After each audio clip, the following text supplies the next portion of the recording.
Un seul point. Tous les membres ont reçu l'avis de convocation? Oui, parfait. Alors, j'ai reçu, moi, entre-temps, je vais vous en faire part tout de suite, et d'ailleurs, tous les membres du Conseil l'ont reçu, une lettre du président du syndicat SFPP, excusez-moi, 1299, M. Stéphane Duguay, nous demandant de modifier notre procédure afin qu'on puisse avoir une période de questions avant l'Assemblée du Conseil. Malheureusement, on ne peut pas modifier notre procédure, c'est un règlement que nous avons, ce règlement-là a été adopté il y a déjà fort longtemps. Alors, ce qu'on va faire, c'est qu'on va tout simplement passer justement les points à l'ordre du jour, et après ça, il va y avoir la période de questions traditionnelle. Alors, est-ce que quelqu'un peut proposer l'adoption de l'ordre du jour? L'ordre du jour se lit comme suit. Adoption de l'ordre du jour. 2.1. Congédiement d'un employé de la Ville. Ensuite, la période de questions et ensuite la levée de l'Assemblée. Corbeil. Posé par M. Corbeil et appuyé par? Corbeil-Leberge. 2.1. Congédiement d'un employé. Je vais vous lire la résolution telle que vous allez devoir la voter. Congédiement de l'employé matricule 1047.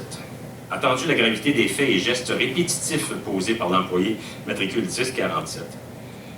Que le préambule ci-dessus fasse partie de la présente résolution. Il y a juste un attendu dans le préambule, on veut donc qu'il fasse partie de la résolution. Que le Conseil confirme la suspension de l'employé matricule 1047 pour fin d'enquête, signée par la directrice générale le 18 février, et ce, avec solde et autres avantages. Que le Conseil ordonne le congédiement immédiat et effectif en date du 20 février 2020 de l'employé matricule 1047. Quelqu'un peut proposer cette résolution-là? Corbeil. Et appuyé par? M. Gendron. Est-ce que tout le monde est d'accord avec ça? M. Corbeil, vous êtes d'accord avec ça? Vous l'avez proposé. Mme Leberge, vous êtes d'accord avec ça? Gendron, vous l'avez secondé et appuyé. Et vous? Oui. Tout le monde est d'accord avec ça? C'est unanime. Parfait. Maintenant, on va passer à la période de questions.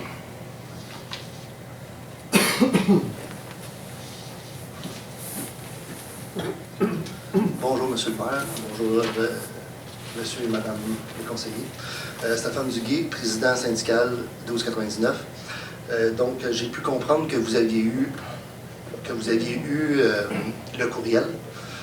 Est-ce que vous avez eu le temps d'en prendre vraiment connaissance et est-ce que après d'avoir pris connaissance des questions que j'ai posées dans ce courriel-là, est-ce que vous maintenez votre position? J'ai pu comprendre que oui.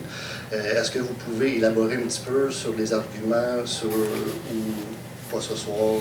Bien, élaborer ces arguments, c'est un peu difficile, mais je veux juste te dire quand même, c'est ce qu'on a fait avec les questions qui sont mentionnées à la lettre, on les a posées auprès des gens des ressources humaines et des gens des travaux publics, afin de pouvoir se faire éclairer un peu là-dessus.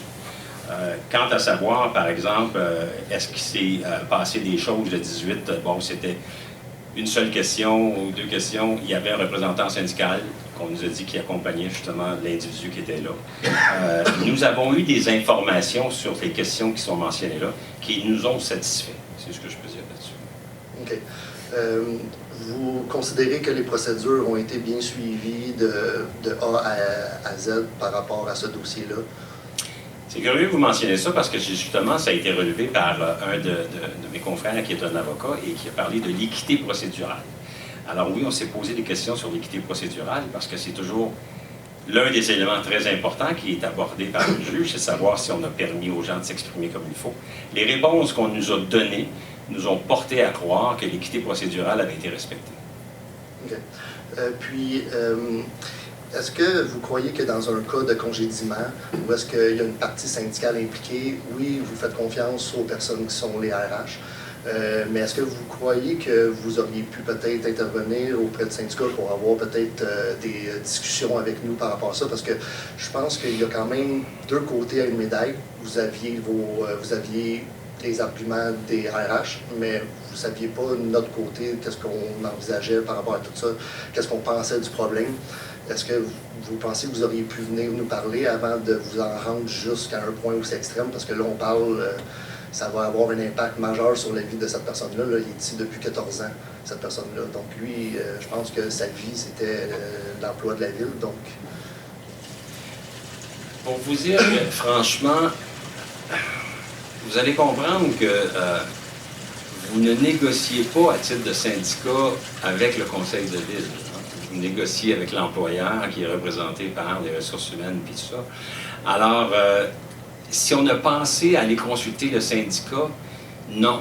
Et je ne l'aurais pas toléré non plus, parce que c'est aux représentants des ressources humaines à faire ce genre de négociation-là.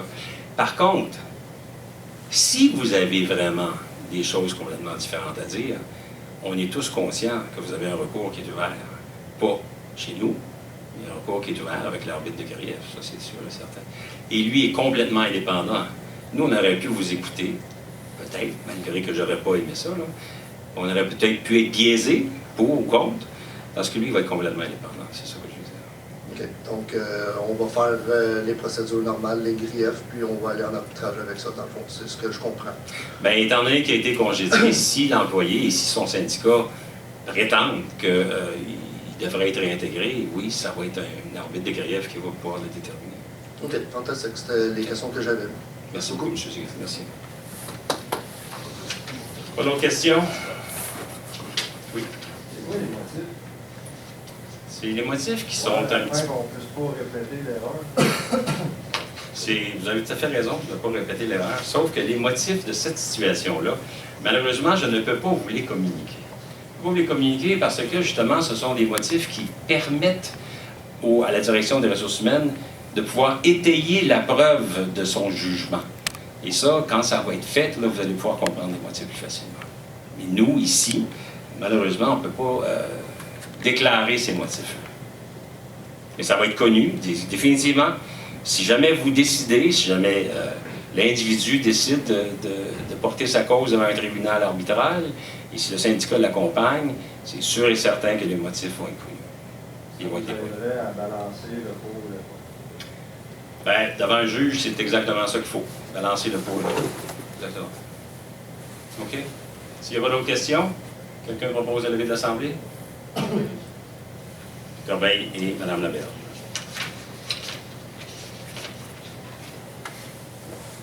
Merci beaucoup.